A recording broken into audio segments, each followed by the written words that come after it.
We've tried all kinds of dumplings.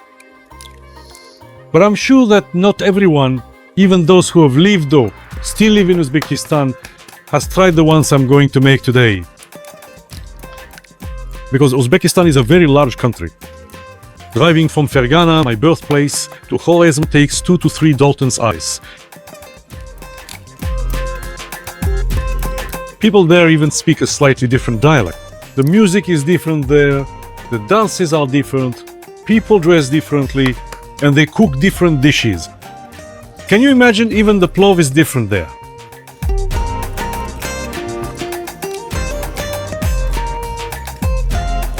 And there they make a dish called Tuhum-barak. Some people call it yumurtak-barak. Barak means pie, dumpling translated however you like. And Tuhum or yumurtak means eggs. In addition to eggs, they always pour milk into the filling. For every egg, you add the same weight of milk. They also add a little vegetable oil to the yumurtak-barak. I could use frozen butter so I can grate it and add it to the filling. I think that's enough for a pleasant taste. And I always add the very simplest of fresh greens to the filling. For yumurtak-barak, green onions are perfectly enough. But if you also have fresh parsley and fragrant dill, you should definitely add those too.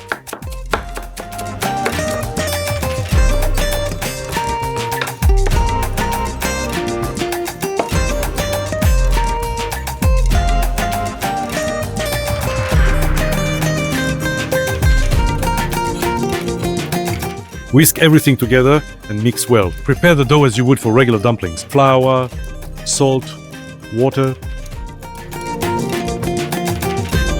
Roll out the dough into strips in whatever way is convenient for you.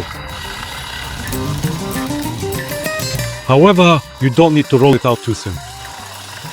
You can roll it out with a regular rolling pin, but it's easier to cut with a pastry wheel, though a knife will work too.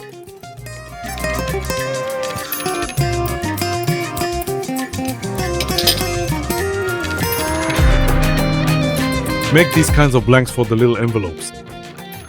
Dust the dough with flour if it sticks. In that case, you'll need to moisten the edges with your finger. Stretch the top part of the dough so the pocket turns out a bit roomier. Of course, you can just salt the water, but if you add a fragrant bay leaf, some whole pepper, a sweet onion, and a bit of fresh carrot, then anything you cook, especially dough-based dishes like delicious dumplings or, as we're about to make together, traditional vareniki, will turn out much tastier. Open up the little envelopes and put the filling inside. Eggs, milk, herbs, and butter. How could that not be delicious?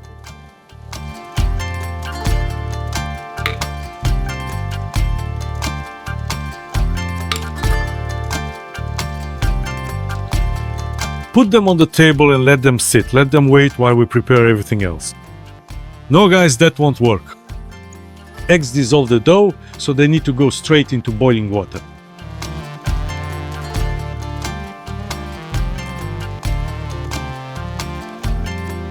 It's best to make dishes like this with 2 or 3 people. It'll be quick and very tasty. And someone needs to monitor it and take it out at the right time.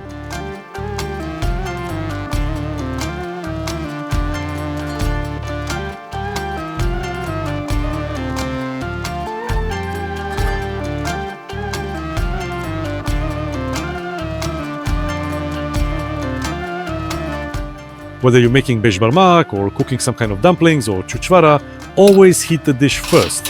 Like this, pour in a bit of broth and then pour it back out. You can repeat this 2 or 3 times, so that later the dumplings, vareniki or varaki absolutely won't stick to the dish.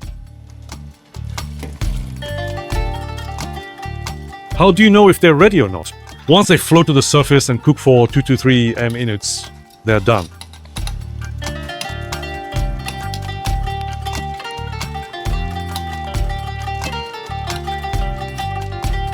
The omelette inside has set and is cooked through. That's it. We made croutons from a mix of rye and white bread. We fried them a little in clarified butter. This will make an excellent topping for the vareniki.